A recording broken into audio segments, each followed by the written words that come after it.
What you have said is right, but at the same time, we need to always put ourselves in people's shoes. Is in this country, people just, recklessly carry their phones and record people and don't respect people's privacy. Please let me land. Now, there are some countries that have laws that before you record someone, you must take the person's permission. So why would you see somebody?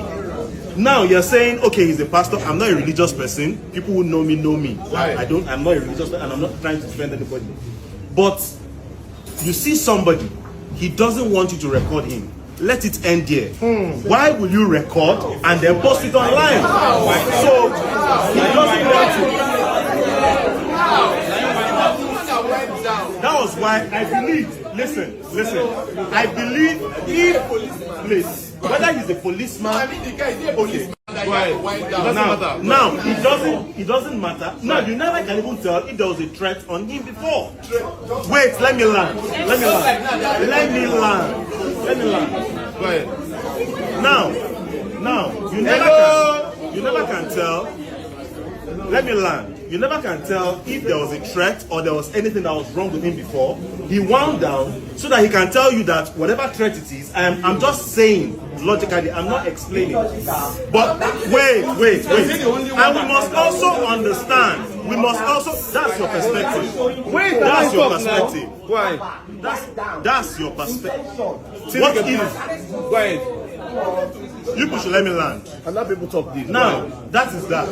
What if he feels that probably, this guy is taking a record or something? Anything could have happened. So let's put ourselves in other people's shoes. Okay, before we start judging. Thank you. Listen, no, let's not do that in Dubai. Dubai, where someone. Eh? You cannot tell us the Dubai, the same Dubai. Don't tell us Dubai, please. The same Dubai we see that. How did you know Dubai drive the best cars? How did you know Dubai drive the best cars? Hello. Whatever he was holding, I don't know. The video was not clear. But we should ask, what made him react that way? To every action, there's an equal and opposite reaction. Maybe he had a bad experience before that made him to react that way. As human beings, we don't know what people are going through. Yes, he's a pastor, we know. But probably he has had a bad experience in the past that made him reacted that way. So we should not just go out there and start blaming people for what we don't really know. Okay, thank you. First of all, he broke the law. His car does not have a plate number. Who has driven on the road without plate number? Police will hold you. Is it that pastors are not answerable to the law? Now, if he held a teaser, whatever he held, the police should call him. Tell us what he held. But what I saw is something that looks like a gun, and you're not holding like a phone, you're holding like a gun.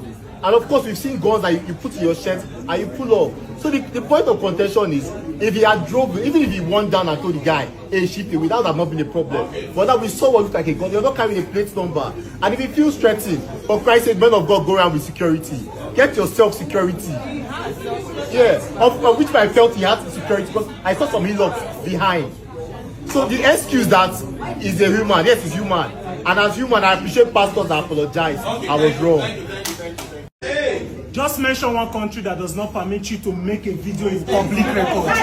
Now, even in the Western society, it is only on private properties that you are not allowed. You have to seek for permission. Now, remember that this content creation in Nigeria today started because these guys saw people in Western and Eastern society doing it. That's why they brought it here. So don't give us nobody can make videos in a public road. The pastor had the choice to drive past. He was not the only one captured in that video. Everyone driving past on that public road were captured. He was the one who decided to show himself by stopping and wind down. So don't give any excuses for that. He made a wrong statement. In Nigeria today, let me say first of all, I don't go to House on the Rock. Okay, go ahead, just go ahead. I've never listened to that man preach. Okay. Because I'm not a fan. However, in Nigeria, once he's a man of God or a pastor, we are too quick to criticize and to judge. When I saw that video, what I saw was somebody who probably was holding maybe something inside that looks black. I was trying to hold the steering. Okay. That's what I saw personally. Okay. Whatever you saw, I don't know. Now he came and said he does not own a license for a pistol. If I don't own a license for a pistol, how will I obtain one?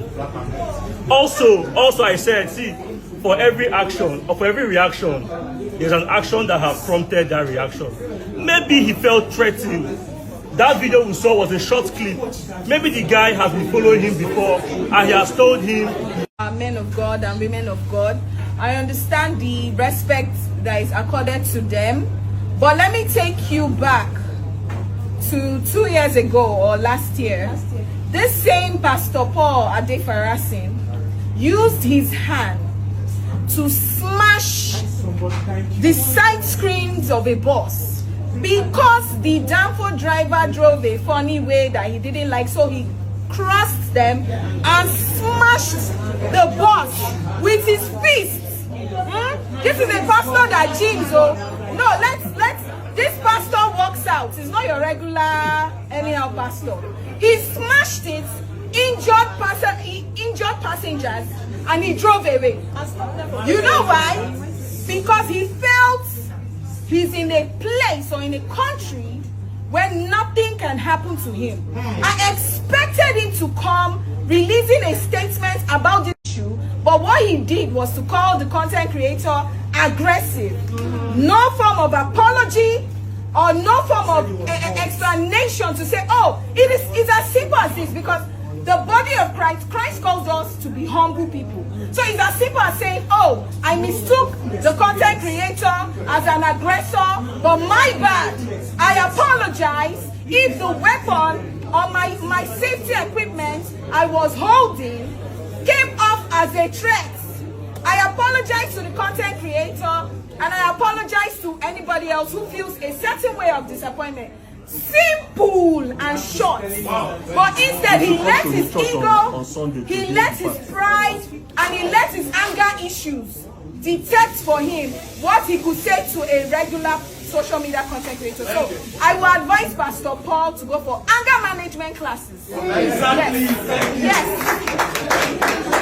As a pastor, Christ-like, and also you should be more than meek. After all, they said go into the world and preach the gospel and win souls. You are a pastor, you are a leader of a flock. No matter what the guy is doing, even if the guy is not that popular, he's doing a video and you are in a luxury car, come close, ask him questions, and that should be an example of a good leader. But trust me, looking at that video very well, it's not a gun, it's a taser with a pepper spray actually. But he fucked up. I agree with that. Thank you. So I think I like how Nigerians always come in defense of pastors. I like it a lot.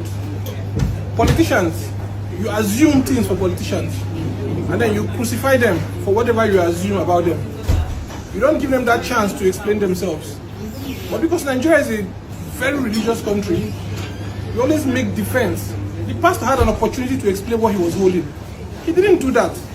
And a lot of you, it looks like a lot of you are gun experts. You know what a gun is and what's not a gun. A lot of you are experts. I'm coming. Now there are issues. Now he has the opportunity. He has not come to tell us what he's holding. And for me, until he comes out to say, this is what I'm holding, I'll assume whatever it is that is out there, and whatever it is that it looks like, I'll assume that. And then secondly, now we're not even looking at the fact that, yeah, he's a very high profile someone, and then he's even driving a car without a registration plate. So if supposing he's holding a gun and he harms that young guy, nobody knows who has that car. That car cannot be traced because there's no number plate in that car. So there are a lot of things wrong in that video. And I don't know, if he was in a very serious country, the authorities would have questioned him on a lot of things, on a lot of issues. You're driving a car without a registration number plate. Of course, it's a very popular thing. The high and mighty, yeah, they do that. But then the day you are appointed, you'll be called to question. But I like Nigeria. You know, we cherry pick things. We want a better country. But like I always say, we want a better country. But there's no consensus on the approach to take for that better country. We like to cherry pick. So I give it to all of you. Continue to defend what you don't know. Tell us that this is the first time he's seen content creators making a video of cars, luxury cars. Even on Instagram, you see car spotters, like a lot of Lagos started like that. So he has seen many of them, but one thing with most of our men of God these days, they are so unapproachable. You can't come near them, they intimidate you, they guard themselves with so much security. Security reasons. No, about, see, be Christ-like. Do you understand? What? You are driving a Range Rover for crying out loud. You can speed off if there's any danger. I know the threats come mostly when you are in the traffic jam in that Oshodi axis where these boys break the club. But that place there's no traffic lock there. You can speed up. Why winding down to threaten the boy with a taser or a gun? To me, it's not being having a good heart. Okay. That's not nice. Okay, thank you.